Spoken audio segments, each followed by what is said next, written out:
if someone's listening and they're maybe in their final year of university, or maybe they're working in academia in another sector like you were, or and they sort of think, you know what, maybe I would like to,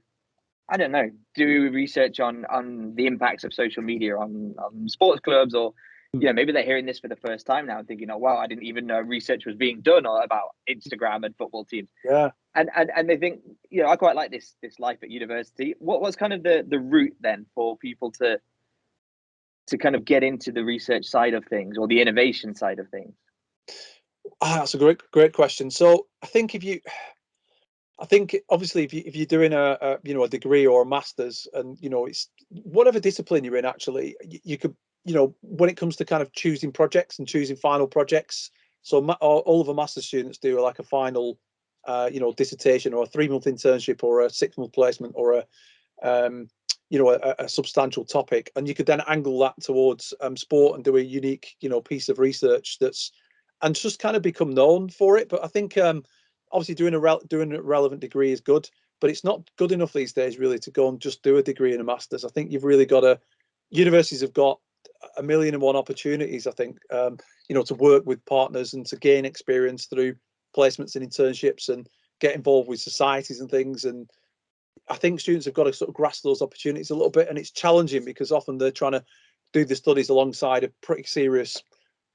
work or caring opportunities, like maybe working in hospitality or something. So making time to build up those relevant things on your CV, I think is really important. But we've got students kind of coming out of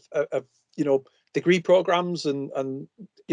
studying some sport topics, or maybe they've got a bit of experience filming a Salford FC games, and then they come and do a master's, and then they angle that master's towards digital marketing within sports, and then they'd start doing a bit of guest lecturing and talking to some of the academics and doing a bit of that, and then eventually some come back and do a PhD, and then you focused on a sport topic for the next 3 or 5 years, and then you obviously then becoming an authority in your field. So it can be quite light touch, but I think if you wanted to get a job as head of research and insights at a Premier League club, then you probably need to go and do a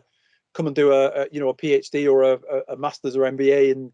on a really related topic. And obviously the digital media, social media, data aspects and data analysis, those types of areas are absolutely right for research, and it's the type of thing that sports clubs are kind of value. If you can become a bit of an authority and make a unique sort of contribution on that sports clubs can see that there is kind of an opportunity and a potential sort of return on investment there as well.